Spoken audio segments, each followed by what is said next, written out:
Auxiliary verb হচ্ছে তিন প্রকার, যেন আপনি যদি খেয়াল করেন। প্রথমত একটা হচ্ছে, প্রথমে আসে দুই প্রকার, রেগুলার অক্সিলারি, আরেকটা আসে হচ্ছে মোডাল অক্সিলারি।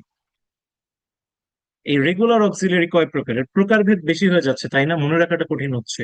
বাট এটা আমি আপনাদের সাথে শেয়ার করব, আর একটু গুছিয়ে শেয়ার করব, কয়েকবার পড়বেন মনে থাকবে। রেগুলার অক্সিলারি তিন প্রকার। প্রথমত B verb, do verb, have verb, এবং এটাকে আমি এভাবেই পড়াই, ডিটেইলসে পড়াই, যাতে করে কোনো সমস্যা না হয়।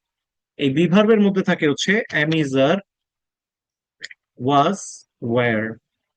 ডু ভার্বের মধ্যে থাকে হচ্ছে ডু, ডাজ, ডিড। হ্যাভ ভার্বের মধ্যে থাকে হ্যাভ, হ্যাজ, হ্যাড। একটা বিষয় একটু মনে রাখবেন, বি ভার্বের বেস ফর্ম হচ্ছে বি, ডু ভার্বের বেস ফর্ম ডু, হ্যাভ ভার্বের বেস ফর্ম হ্যাভ।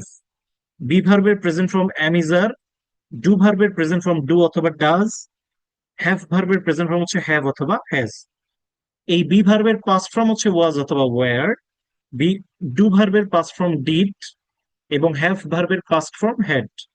এর বাইরে যেটা, যে এই প্রতিটা ভার্বের আবার পাস্ট পার্টিসিপল ফর্ম আছে। বি ভার্বের পাস্ট পার্টিসিপল ফর্ম হচ্ছে বিন, ডু ভার্বের পাস্ট পার্টিসিপল ফর্ম হচ্ছে ডান, হ্যাভ ভার্বের পাস্ট পার্টিসিপল ফর্ম হচ্ছে হ্যাড। এটা একটু মনে রাখবেন, এখানে লিখিনি কারণ এগুলো অক্সিলারি ভার্ব। এই যে তিনটা verb, be verb, do verb, have verb, এইগুলাকে আবার আপনি চাইলে মেইন ভার্ব হিসেবে ব্যবহার করতে পারবেন। একটা সেন্টেন্সের মেইন ভার্ব হিসেবেও আপনি চাইলে এই ভার্ব গুলোকে ব্যবহার করতে পারবেন। তার মানে বিষয়টা কি দাঁড়ালো, যে এগুলো অক্সিলারি ভার্বের ফাংশনেও কাজ করে, এগুলো বাক্যে মেইন ভার্বের ফাংশনে কাজ করে। এই জন্য আপনি I am going to school, এই বাক্যে এমটা হচ্ছে সাহায্যকারী ভার্ব, খেয়াল করে দেখেন। I am going to school, এই বাক্যে এমটা হচ্ছে সাহায্যকারী ভার্ব। আর যদি বলি আই এম ফাইন, আমি ভালো আছি, এই বাক্যে এমটা হচ্ছে কি, মেইন ভার্ব। এই যে এটা মেইন ভার্ব, এখানে সাহায্যকারী ভার্ব। বিষয়টা কি বুঝতে পেরেছেন? ভাইয়া। জি।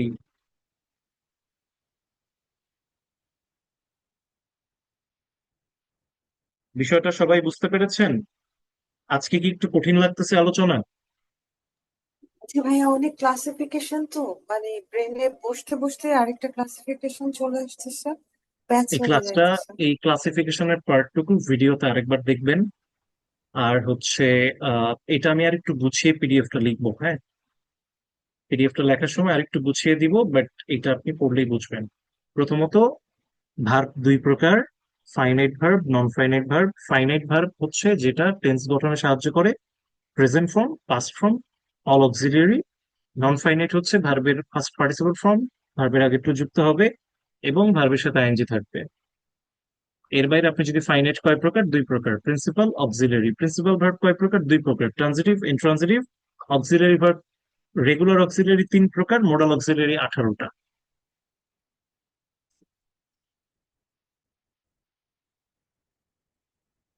ভাইয়া, মোডাল অক্সিলারি কি আজকেই পড়ানো হবে? হ্যাঁ, মোডাল অক্সিলারি লিস্টটা আজকে দিয়ে দেই, ডিটেলসটা নেক্সট দিন পড়াবো।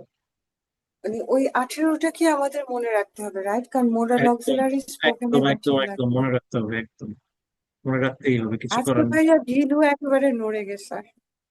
কি নড়ে গেছে? গিলু, মানে ব্রেনের পুরা ঝাঁকা ঝাঁকা ঝাঁকা লেগে গেছে। মানে তাহলে অনেক আপনি বলেন যে মানে এই সব জিনিস যে আমি মুখস্থ রাখি, আমার ঘিলুর ইউ কি আর অবস্থা? জিনিয়াস ভাইয়া, ইউ নো, আর no, I am not genius. Genius. এটা প্র্যাকটিস করতে করতে হয়ে গেছে, এবং আরো অসংখ্য জিনিস আছে, এই জিনিসগুলো মুখস্থ। ইনশাল্লাহ আমরাও পারবো। ডেফিনেটলি আপনারাও পারবেন, এবং এটা খুব সহজ। এখানে যা আছে এটা আমি আপনাকে খুব সহজ ভাবে নোট করে দিয়ে দিব। নোটটা একবার পড়লে, মানে কয়েকবার পড়বেন, দেখবেন হয়ে গেছে। আমি মনে হচ্ছে এটা আপনি জীবনে প্রথমবার, যেমন জান্নাতুল ফেরদৌস, এর আগে তুমি কখনো এইভাবে ডিটেলসে ক্লাসিফিকেশন পড়ছো? উম, স্যার, আমার তো এগুলা সবকিছু নিয়ে আগে থেকে ধারণা ছিল, আর আমি এগুলা পড়ছি আর কি। আচ্ছা, এই ডিটেলস ক্লাসিফিকেশনটা পড়লে সুবিধা কি, আর কোনো কিছুতে আপনি আটকাবেন না, আপনি সবই জানেন কোনটা কিভাবে কাজ করে।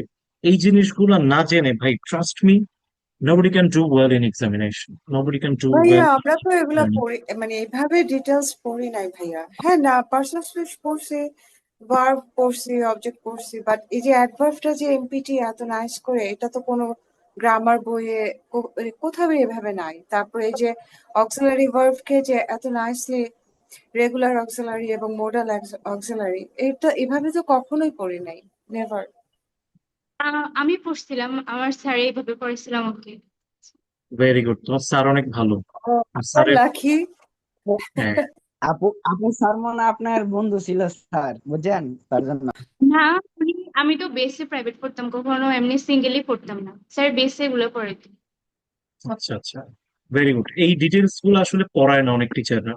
অনেক টিচাররা কি করে, তারা হচ্ছে জাস্ট ওই কিছু কিছু জিনিস পড়ায়।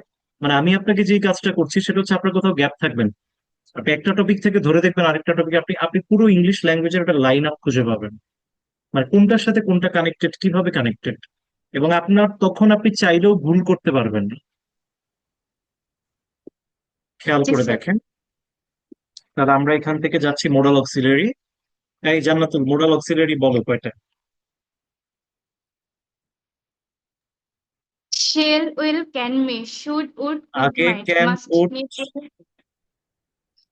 আমার স্যার কি এভাবে সিরিয়াল করে আমাদের একটানা পড়াইছে আর কি, মানে am, is, are, was, are, have, a, had, do, does, did, shall, will, can, may, should, would, আচ্ছা আচ্ছা, কুড, ওকে, মাইট, আমি আমার মাস্ট, সিস্টেমে নিড। লিখি, তোমার সিস্টেমে আমি একটু কনফিউজড হয়ে যাচ্ছি। Can, could, shall, should.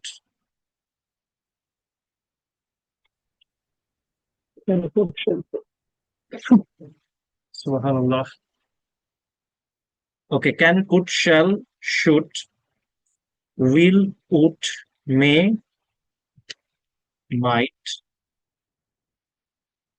would rather, had better, be to, be going to, must, ought to, used to,